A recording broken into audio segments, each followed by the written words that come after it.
ya vamos por la sexta reseña frikiana.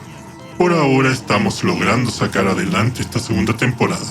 Y para hoy les tenemos otra película británica que conocí a través de uno de los canales de la aplicación Film On, que por el 2014 eran gratuitos. No recuerdo cuál en específico fue en el que pude ver Tower of Evil. Estrenada en 1972, Tower of Evil fue conocida como la Torre del Diablo en España y la Torre del Horror en México. Cuenta con una duración de prácticamente 1 hora y media, con clasificación R, es decir, los menores de 17 años requieren de la presencia de un adulto. En la silla del director se ubicó Jim O'Connolly, quien principalmente fue productor, contando con una decena de créditos en dirección, destacando unos episodios de la serie El Santo y El Valle de Wangi. Tras el guión estuvieron George Bax y el mismo Jim O'Connolly. Bax fue un novelista y guionista norteamericano, quien es el autor de la idea y guión original, reescrito posteriormente por O'Connolly. Richard Gordon fue el encargado de la producción, quien solo aparece acreditado en una fracción de las producciones que en efecto participó, siendo este proyecto apoyado por la productora Grenadier Films Limited.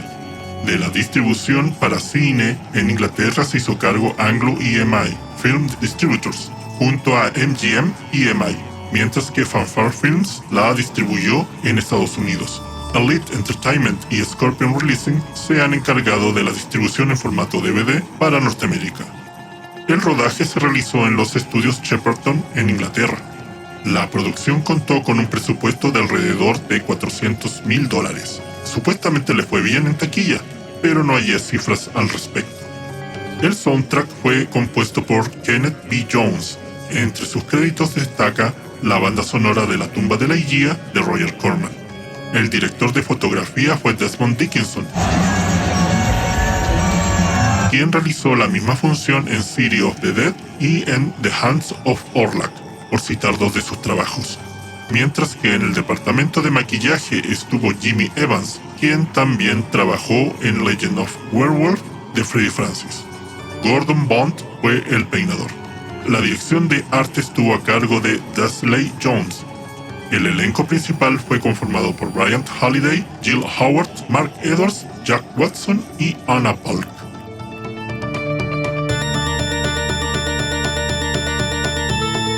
Todo inicia en un desolado islote en el cual se halla un faro desmantelado.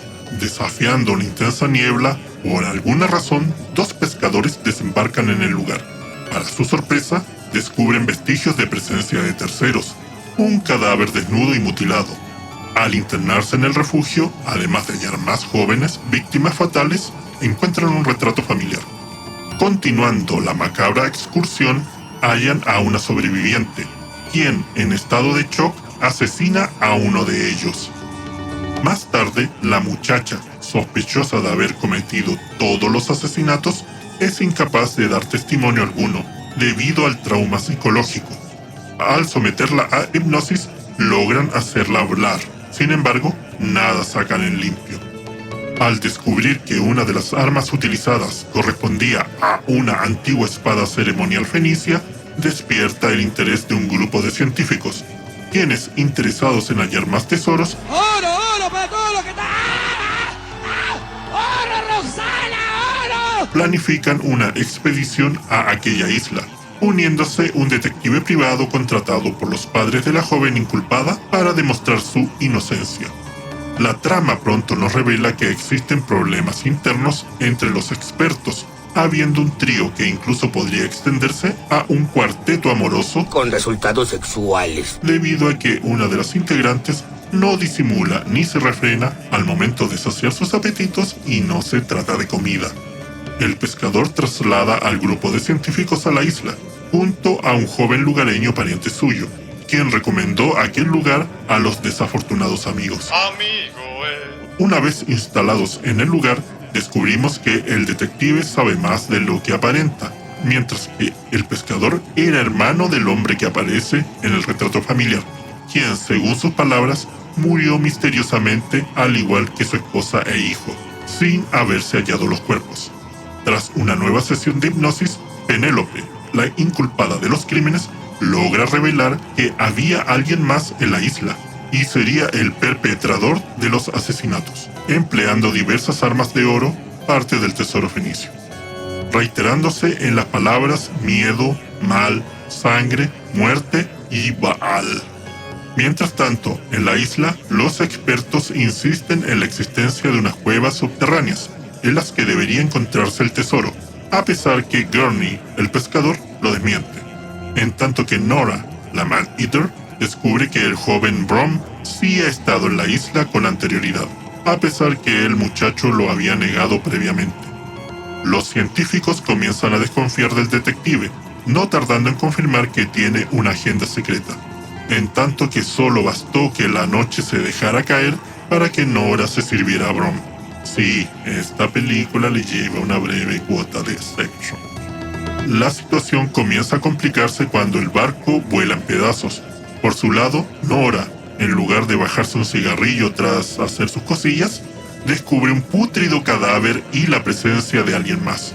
El hallazgo deja en evidencia el engaño del pescador, pues innegablemente aquellos restos correspondían a su cuñada, Marta, confesando que su hermano Saúl era un violento desequilibrado y que por decisión de su desafortunada cuñada se habían aislado en aquel lugar tras el nacimiento de su hijo, reservándose el hecho que Saúl sigue con vida y es la clave para llegar al tesoro, que es el verdadero interés de Gurney desde el principio. Rose, la otra experta, confirma la presencia de un andrajoso individuo llorando en el cadáver de Marta, y como si de un slasher se tratara, la primera en morir será Nora, aunque técnicamente se mata sola, espantada por el andrajoso ser. Gurney y Brom descubren la entrada a las cuevas, yendo de inmediato tras el tesoro antes que el resto se entere, sin sospechar que el detective se les había adelantado. Brom también da con el tesoro, pero a causa de su expresivo jolgorio, despierta a quien no debía y las muertes comienzan a sucederse una tras otra.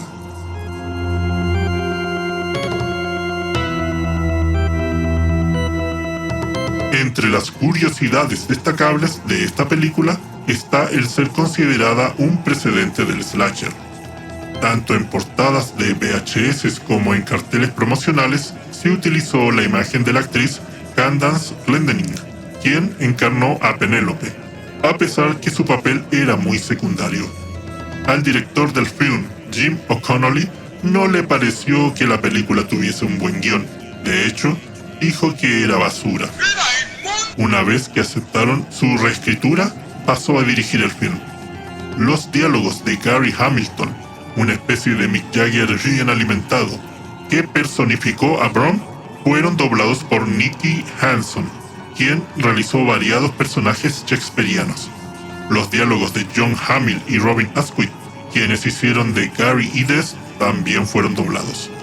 El personaje de Evan Brent, interpretado por Bryant Holiday, fue agregado a último momento, pues habría sido impuesto por el estudio como una estrella protagonista. El rodaje tan solo tomó 30 días. Las escenas de interiores se filmaron en Shepperton Studios, mientras que los exteriores en una isla rocosa en el que se encuentra el faro de La Covier, cuyas tomas se realizaron en tan solo un día. Fue el último largometraje de la actriz Anna Polk, quien hizo el papel de la sensual Nora. En la escena final, el actor Mark McBride debía arder.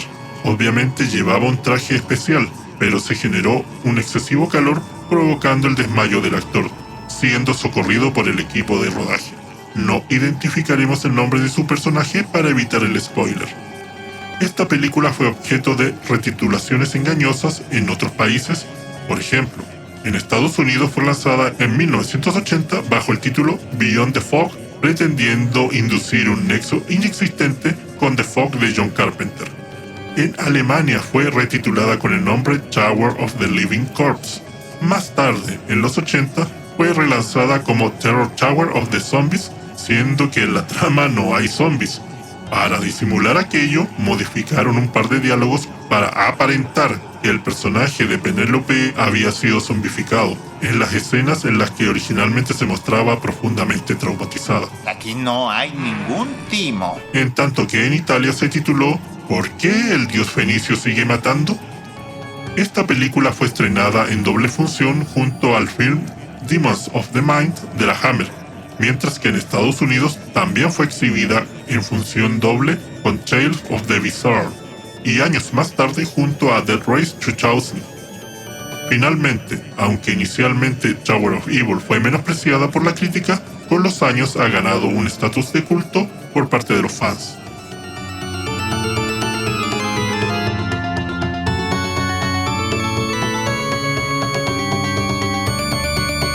Completamos otra reseña frikiana. No olviden seguir nuestras redes sociales, aunque sea de vez en cuando. Tenemos Discord. Si preguntan por lucha libre, Wrestling Star es la respuesta. Y no se despeguen de la sintonía de FM Freak.